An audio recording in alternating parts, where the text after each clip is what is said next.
گلدستہ اسلام کے ناظرین السلام علیکم۔ ناظرین، کیا آپ اولاد کی بندش، کاروبار میں بار بار نقصان، بچوں کی شادی میں رکاوٹ، میاں بیوی کے باہمی ہر روز اختلافات جیسے کسی مسائل کا شکار ہیں؟ کیا آپ کو کندھوں پہ بوجھ یا دباؤ محسوس ہوتا ہے؟ گھر میں یا باہر کام کے دوران ایسا لگتا ہے جیسے کوئی آپ کے پیچھے ہو؟ کسی مخصوص وقت میں سر درد شدید ہوتا ہے؟ کیا آپ چڑچڑے بد مزاج ہوتے جا رہے ہیں؟ کیا آئے دن بیماری اور ڈاکٹر سے واسطہ پڑتا رہتا ہے؟ ڈاکٹر بیماری کی وجہ جان نہیں پاتے؟ کیا آپ کے بنے بنائے کام ہوتے ہوتے رک جاتے یا ختم ہو جاتے ہیں؟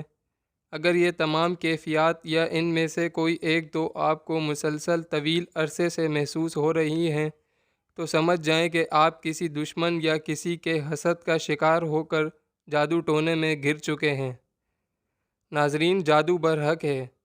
جادو ہمارے پیارے نبی کریم صلی اللہ علیہ وسلم پہ بھی کیا گیا۔ معاشرے میں پھیلے احساس کمتری نے حسد اور پھر حسد سے جادو کو جنم دیا ہے۔ آج ہر 10 میں سے 7 لوگ حسد اور 3 افراد جادو میں مبتلا ہیں۔ گلدستہ اسلام اپنے پیاروں کے لیے جادو ٹونے اور حسد سے حفاظت کا اہم وظیفہ لایا ہے، جو آپ کو مخالفین کے شر اور حسد سے محفوظ رکھے گا، اور پھر سے آپ چاق و چوبند اور خوشحال ہو جائیں گے۔ ناظرین کرام، جو چاہے کہ حسد اور جادو جیسی برائی سے بچ سکے، اسے چاہیے کہ روزانہ باقاعدگی سے صبح اور شام ایک ایک بار سورہ بقرہ کی آخری 2 آیات کا ورد کریں، اور خود پہ اور اہل ویال پہ اس کا دم کر دیں۔